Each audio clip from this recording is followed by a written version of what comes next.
안녕하세요. 라즈베리 파이 제7강을 시작하도록 하겠습니다.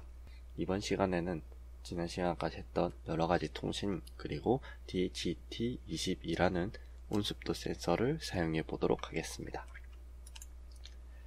먼저 SPI 통신이라는 게 있는데요. 많이 사용하는 그런 우리가 쓰는 UART 통신이나 I2C 통신만큼 많이 사용하는 그런 통신 중 하나입니다. 주로 아두이노나 라즈베리 파이에서도 기본적으로 지원하고 있기 때문에 많이 사용되고 있고요. 일단 SPI는 Serial Peripheral Interface의 약자입니다. 이제 번역하자면 직렬 주변기기 인터페이스인데요.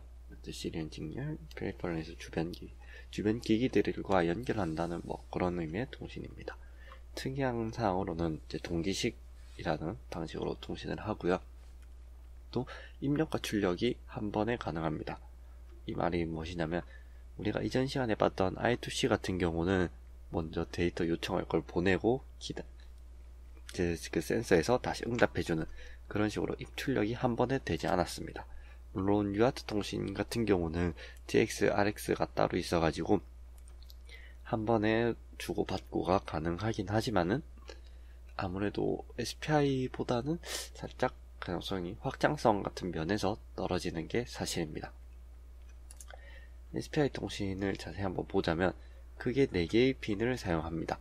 SCK라는 부분이 있고 이제 SS, 다음 MISO, MOSI라는 핀을 사용합니다. 라즈베리 파이에서 핀을 먼저 보자면 여기에 부르는 이름들이 조금씩 차이는 나는데요. SCLK, CLK 그런 거랑 똑같은 의미입니다. 클럭에 관해서 관여하는 부분이고요. MISO는 마스터 인풋 슬레이브 아웃풋이라고 해서 이제 마스터가 라즈베리 파이가 되겠죠. 그 라즈베리 파이가 입력을 받는 핀을 의미합니다. MOSI는 이제 마스터 아웃풋 슬레이브 인풋이라고 해가지고 마스터에선 출력, 슬레이브에 입력이 되는 그런 부분에 해당한다고 보시면 됩니다. 또 SS라고도 부르고 C라고도 부르는 그런 핀인데 이거는 이제 슬레이브 셀렉트 SS가 그 의미이고요. 만약에 여러가지 MISO의 슬레이브가 있다면 그들을 선택해서 그러니까 enable의 개념입니다. 그들을 사용할 거냐 안 할 거냐를 선택해주는 부분이라고 보시면 됩니다. 다시 돌아와서 보면은 SCLK에서는 클럭을 계속 보내고요. 이 클럭에 의해서 데이터가 간다. 그리고 SS에서는 동작하면은 로우 트리거 방식도 있고 하이 트리거 방식도 있는데 이제 동작할 때 로우 트리거로 작동을 시켜줬고요. MISO와 MOSI가 계속 주고받고를 합니다. 여기는 이제 2개가 연결되어 있으니까 클럭 2개가 가고 여기도 마찬가지로 그렇게 가는 것을 알 수 있습니다. 그럼 여기서 동기식 통신이라고 했는데요. 동기식 통신이란 Synchronous Communication의 약자로 이제 동기화라는 과정을 거치고 서로 통신을 진행하는 것을 의미합니다. 동기화는 이제 여기 봤던 클럭 이거랑 관련된 부분인데요. 그럼 클럭 맞추는 거를 데이터에 실어서 보내거나 하는 게 아니라 그냥 처음에 저걸 딱 맞춰주고 시작하는 겁니다. 물론 이 처음 동기화 과정이라는 게 필요한데요. 한번 완료되면은 이제 재동기화 전까지 별도의 시작 종료 비트 없이 통신이 가능합니다. 이걸 조금 해석하면은 처음 동기화가 한번 완료되면은 재동기화라는 게 좀 필요한데요. 이제 시간이 갈수록 서로의 클럭이 살짝씩 어긋날 수도 있고 완전 맞다고 할 수도 없고 중간에 데이터도 노이즈 같은 걸 탈 수 있기 때문에 일정 시간이 지나면 재동기화 과정이 필요합니다. 물론 그 재동기화 과정 전까지는 별도의 시작이나 종료 비트 없이 통신이 가능합니다.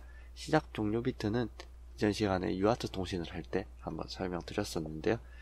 통신 데이터를 보내기 전에 시작이랑 종료 비트를 전송해서 이제 데이터가 간다 혹은 데이터 전송이 끝났다 라는 걸 알려주는 것을 의미합니다. 그리고 동기화 과정 같은 걸 할 때 상대적으로 복잡한 그런 장비가 필요합니다. 동기화를 해주는 과정에서 장비가 추가되기 때문에 그런 것이고요. 그러면 동기화에 반대되는 비동기식 통신이라는 것도 있습니다. 어싱크로너스 커뮤니케이션인데요. 이제 차이점이라고 하면은 UART 통신처럼 데이터가 전송되기 전에 시작이랑 종료를 통해서 동기화합니다. 데이터 스트림이란 이제 우리가 앞전 시간에 8비트 혹은 7비트 플러스 페리티처럼 하나의 묶음이 있었는데요.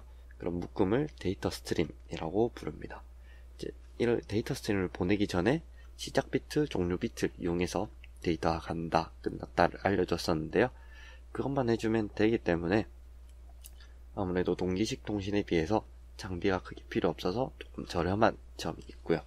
또 최근에 와서는 장비들 클럭 속도도 전체적으로 높아지고, 이제 USB 같은 경우는 115,200 bps라는 걸 주로 사용하는데요.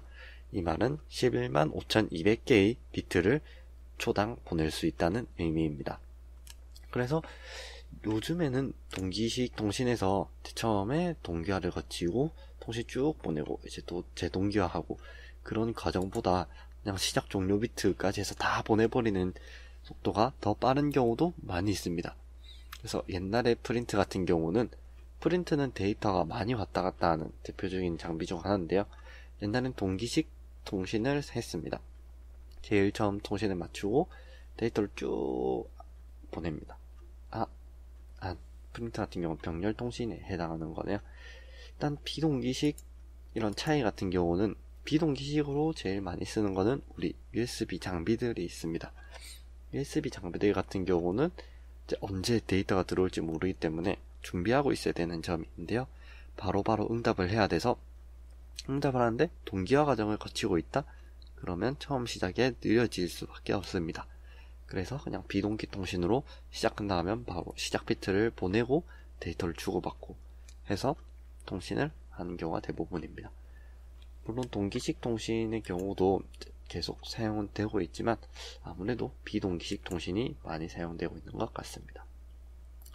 그러면 또 같이 헷갈리는 게 직렬 통신과 병렬 통신이 있습니다. 직렬 통신 같은 경우에는 우리가 계속 봐왔는데 시리얼 커뮤니케이션의 약자이고요. 한 번에 한 비트씩 순차적으로 전송하는 방식을 의미합니다.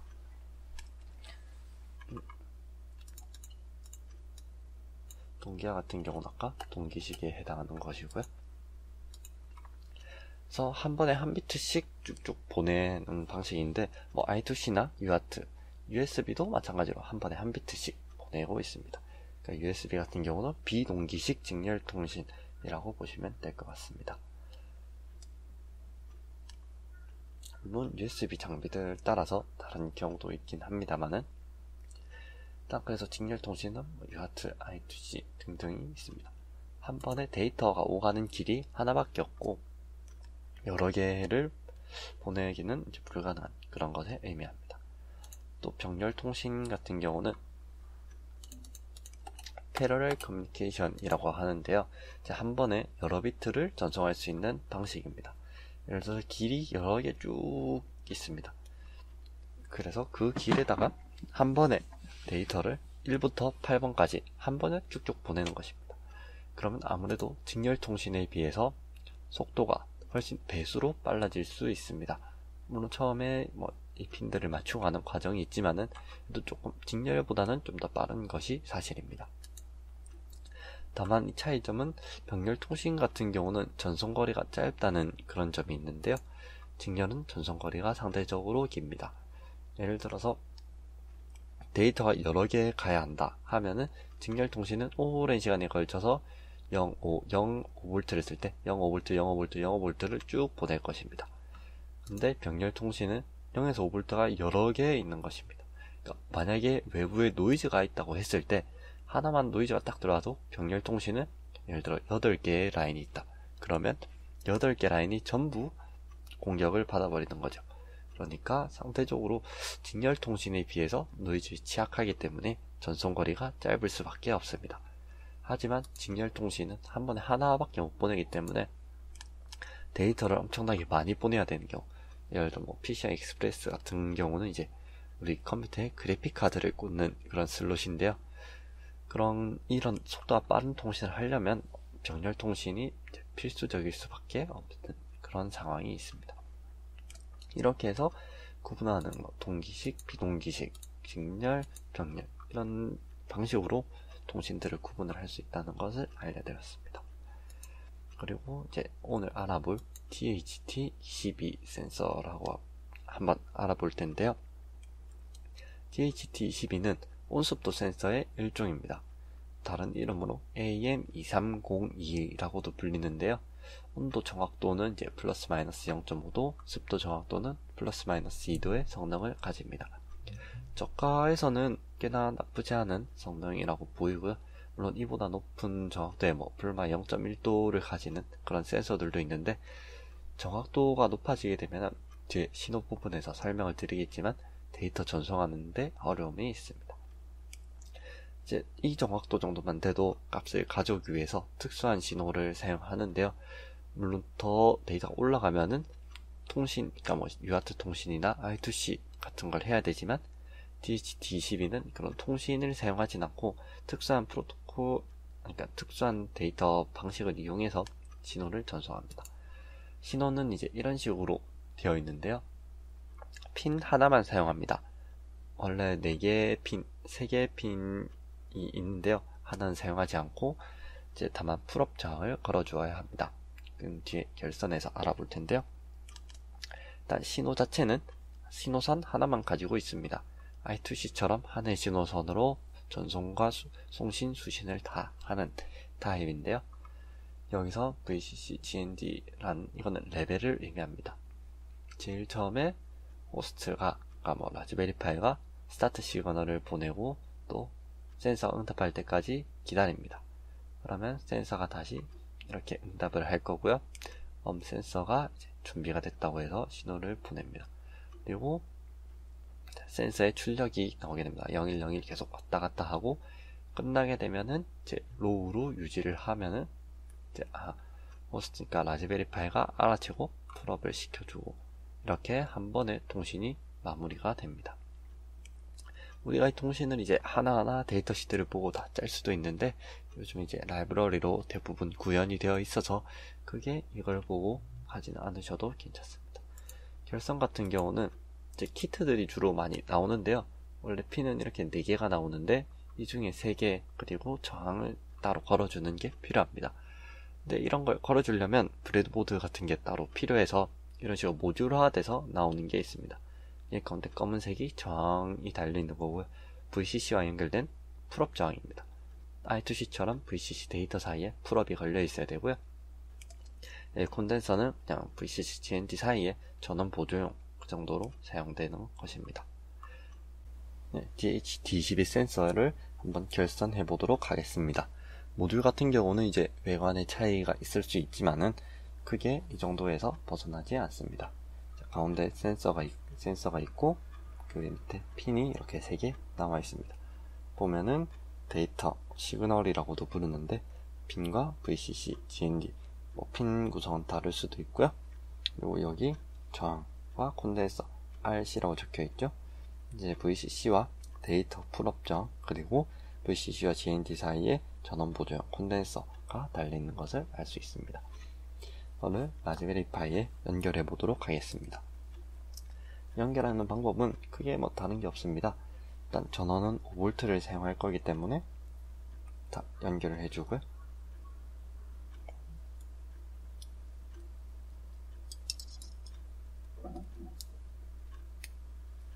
파란색을 GND에 여기서 3번째고요.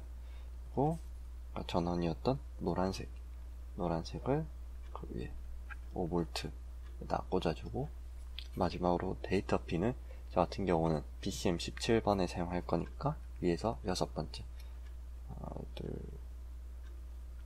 셋, 넷, 다섯, 여섯 이렇게 연결해주고 그럼 바로 사용하도록 하겠습니다. 그러면 이 부분을 이제 사용해 보도록 하겠습니다. 파이썬으로 사용하기 위해서 일단 창을 열어줍니다. SSH로 연결을 해주었고요. 저 같은 경우는 17번 핀에 연결을 해두었습니다. 17번 핀이면 이제 여기 위에서 하나, 둘, 셋, 넷, 다섯, 여섯 번째이고요. 여기서 일단 라이브러리를 설치해 주도록 하겠습니다. pip3 install.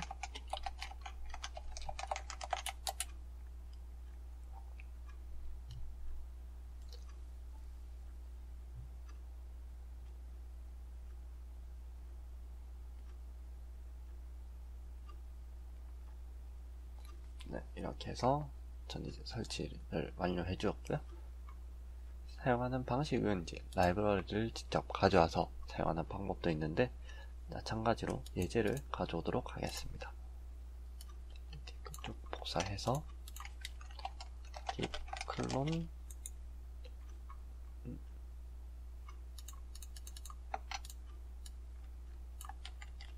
다시 복사해줍니다.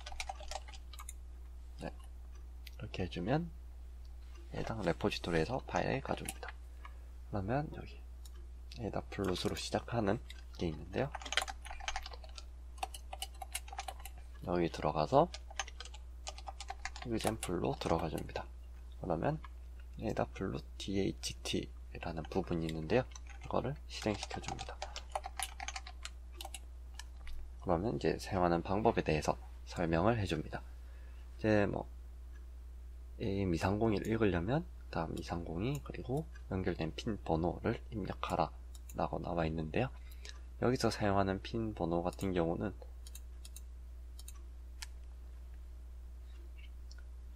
여기에 BCM 핀 번호를 사용합니다. 저 같은 경우는 BCM 17번에 연결이 되어 있고요. GHT 22를 사용했으니까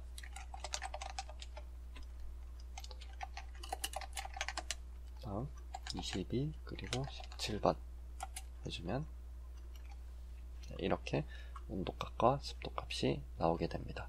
근데 AM230이랑 22가 사용하는 방식이 같기 때문에 여기서 230이라고 해줘도 살짝 오차는 있을 수 있는데 큰 차이 없이 사용이 가능합니다. 이게 어떤 식으로 구성되어 있는지 코드를 한번 보도록 하겠습니다. 코드에서는 이제 라이브러리를 가져왔고요. 가져온 거에서 11, 22, 2302로 어떤 센서를 쓰는지 확인을 해줍니다. 그래서 만약에 들어온 게 있으면은 그대로 센서랑 핀에 변수로 넣어주고요.